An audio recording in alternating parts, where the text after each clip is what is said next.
So Dwight Howard becomes just the 5th player since the NBA-ABA merger to record a 30-30 game, joining Moses Malone, Robert Parrish, and Kevin Love along the way. Malone did it twice. I love that Howard was keeping track and talking to the opponent about not fouling him.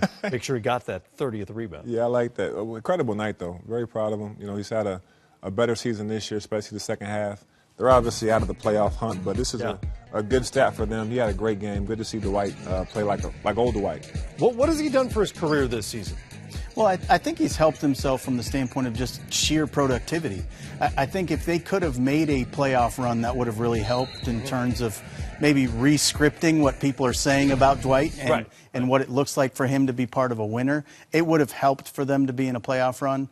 But 30-30 is going to look good. And one of the big concerns people had about Dwight for a long time was his health. Yeah. And I think what he's proven over the last 2 seasons is that he's back physically. I mean, he manhandled Jared Allen and Quincy Acey tonight. And, of course, it helps they missed 112 shots combined. Yes. But that's a lot of rebounds to go around. You can't rebound the makes. That is one hard and fast rule in basketball. It's an interesting story, though, for Dwight Howard because the Hawks obviously signed him to a big deal here, then traded him away for what you would say is probably not equal value in terms of their respective careers, the guys who come back.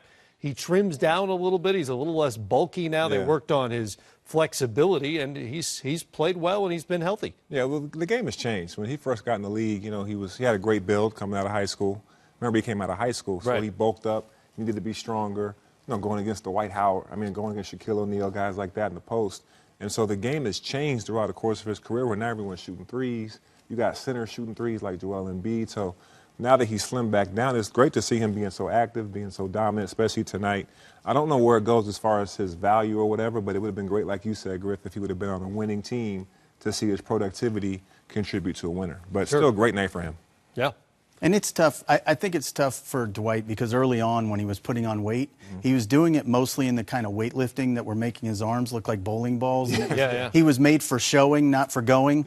And I think that really impacted him from an injury standpoint. He created so much torque on his body that wasn't really meant to do it, that he may have had a less effective career than he should have just because he was training himself the wrong way early on. Had that significant back surgery along the way. He seems to be recovered from that. And a huge night tonight for the Charlotte Hornets. Kevin Love, who is a member of that 30-30 club, took note. Congrats to the new Mr. 30-30. Kevin Love had a 31-31 game back in 2010.